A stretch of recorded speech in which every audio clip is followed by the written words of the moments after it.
जय श्री राम। नमस्कार, मैं धीरेन्द्र मोहन त्रिपाठी और आप देख रहे हैं यथार्थ संवाद। नेपाल जल रहा है, संसद की दीवारें जल रही हैं, सरकारी इमारतें राख में बदल चुकी हैं और गोलियों से घायल नौजवान अस्पतालों में कराह रहे हैं। आप सोचिए, वह देश जिसने अभी अभी लोकतंत्र पाया था, वह देश जो अपने संविधान को लेकर दुनिया को मिसाल देना चाहता था, आज आग में क्यों झुलस रहा है।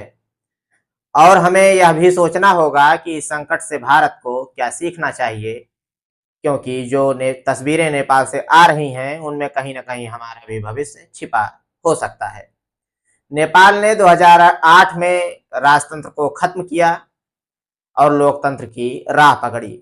लोगों ने उम्मीद की अब सत्ता जनता की होगी, लेकिन 15 साल बाद जनता पूछ रही है कि क्या यह लोकतंत्र सिर्फ चेहरों का बदलाव था, नेता वही, उनका परिवारवाद वही, और तो और भ्रष्टाचार भी वही। जनता को लगा कि सत्ता एक महल से निकलकर दूसरे महल में चली गई। सरकार ने 4 सितंबर को Facebook, Instagram, YouTube, x, TikTok समेत 26 सोशल मीडिया प्लेटफॉर्म्स पर प्रतिबंध लगा दिया, बैन लगा दिया। कारण दिया गया, ये कंपनियां पंजीकृत नहीं हैं, टैक्स नहीं देती और फेक न्यूज फैलाती हैं। लेकिन सवाल उठता है कि क्या झूठ केवल सोशल मीडिया पर फैलता है? क्या नेताओं के भाषणों में झूठ नहीं होता, वह एकदम सत्य होता है? क्या चुनावी विवादों में फरेब नहीं होता?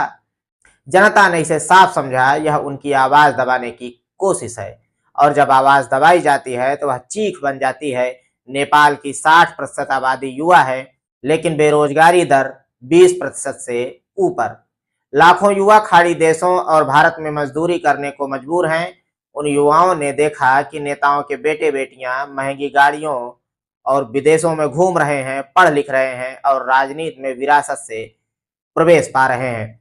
यानी कि आम जनता का बेटा विदेश में मजदूरी करे और नेता का बेटा विदेश से गाड़ी लाए।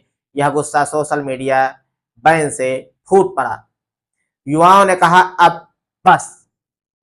शुरुआत शांतिपूर्ण विरोध से हुई, लेकिन 8 सितंबर को संसद भवन की ओर बढ़ते प्रदर्शनकारियों पर पुलिस ने गोलियां चलाई। फिर भीड़ हिंसक हो गई, सरकारी दफ्तर जलाए गए, नेताओं के घरों पर हमला हुआ, होटल्स, मॉल्स और मीडिया दफ्तर भी आग की लपटों के चपेट में आ गए। परिणाम निकल कर आया, 19 से ज्यादा लोग मारे गए, 350 से ज्यादा लोग घायल हुए, सैकड़ों गिरफ्तार हुए। फिर शुरू हुआ इस्तीफों का दौर। प्रधानमंत्री केपी शर्मा ओली ने इस्तीफा दिया, राष्ट्रपति रामचंद्र पौडेल पर भी दबाव पड़ा। लेकिन इससे बड़ा हादसा तब हुआ जब प्रदर्शनकारियों ने पूर्व प्रधानमंत्री माधव कुमार नेपाल के घर को जला दिया। उनकी पत्नी आग में जलकर मर गई। यानी गुस्से ने निर्दोष लोगों को भी निगल लिया। काठमांडू की सड़कों पर सेना तैनात हो गई, कर्फ्यू लगा दिया गया, इंटरनेट बंद कर दिया गया, मोबाइल सेवाओं को पूरी तरह ठप कर दिया गया। नेपाल की राजधानी एक युद्ध क्षेत्र में तब्दील हो गई। अब आइए साथियों, भारत पर इसका क्या असर है, इसको भी हम देख लेते हैं। नेपाल में संकट का मतलब है भारत में चिंता। भारत ने तुरंत सुरक्षा बैठक बुलाई। विदेश मंत्रालय ने कहा, हम चाहते हैं कि नेपाल शांतिपूर्वक समाधान निकाले। प्रधानमंत्री नरेंद्र मोदी ने बयान दिया कि नेपाल में स्थिरता हमारी प्राथमिकता है। भारत सरकार ने नेपाल में फंसे भारतीय नागरिकों के लिए हेल्पलाइन नंबर जारी किए। कुछ उड़ानें काठमांडू से लखनऊ डाइवर्ट की गई। आंध्र प्रदेश सरकार ने नेपाल में फंसे तेलुगु नागरिकों की मदद के लिए इमरजेंसी सेल बनाई। यानी भारत सतर्क है, लेकिन दखल नहीं देना चाहता, क्योंकि नेपाल की राजनीति हमेशा से भारत और चीन के बीच खिंचाव में रही है। अब सबसे जरूरी सवाल, भारत इस संकट से आखिर क्या सीखे। नेपाल में युवाओं की बेरोजगारी ने आग फैलाई। भारत में भी बेरोजगारी दर चिंता का बड़ा विषय है। अगर युवाओं को काम का अवसर नहीं मिले तो गुस्सा भड़क सकता है। नेपाल में नेताओं के बच्चों पर गुस्सा फूटा। भारत में भी परिवारवाद राजनीति का एक कड़वा सच है। जनता कब तक इसे बर्दाश्त करेगी, यह भी सोचना जरूरी है। नेपाल ने सोशल मीडिया बंद किया तो दंगे भड़क गए। भारत में भी अक्सर सोशल मीडिया को नियंत्रित करने की मांग उठती रहती है। लेकिन सवाल है, क्या आवाज को दबाने से समस्या खत्म होती है या फिर और बढ़ जाती है, जैसे नेपाल में बढ़ी। नेपाल का लोकतंत्र सत्ता के खेल में फंस गया। भारत को देखना होगा कि कहीं उसका लोकतंत्र भी केवल चुनाव जीतने और मीडिया मैनेजमेंट तक तो सीमित नहीं हो रहा।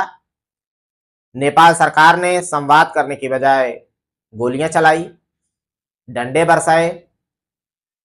भारत को सीखना होगा कि असहमति को दबाना समाधान नहीं, संवाद ही रास्ता है। क्या भारत के नेता इस संकट को देखकर सोचेंगे कि बेरोजगार युवा सिर्फ वोटर नहीं होते, कभी कभी वे इतिहास भी लिख देते हैं। क्या भारत की सरकार यह मानेगी कि सोशल मीडिया को बंद करने से सच नहीं छुपता, गुस्सा और बढ़ जाता है। क्या भारत की राजनीति परिवारवाद से बाहर निकल पाएगी या फिर एक दिन यहाँ भी युवाओं का गुस्सा सड़कों पर बहेगा। नेपाल की आग नेपाल तक सीमित नहीं है, यह चेतावनी है पूरे दक्षिण एशिया के लिए। नेपाल का संकट बताता है कि जब जनता को उम्मीद नहीं मिलती तो लोकतंत्र राख बन जाता है। नेपाल आज जिस आग में जल रहा है, भारत को उसी आग में अपनी परछाई दिखाई देनी चाहिए, क्योंकि लोकतंत्र बचाने के लिए केवल वोट काफी नहीं, जरूरी है रोज रोज सवाल पूछना। यही सवाल लोकतंत्र की सांस है। साथियों, देखते रहिए यथार्थ संवाद। फिर मिलते हैं किसी खबर में। कृपया चैनल को लाइक करें, सब्सक्राइब करें और शेयर करें। जय श्री राम, नमस्कार।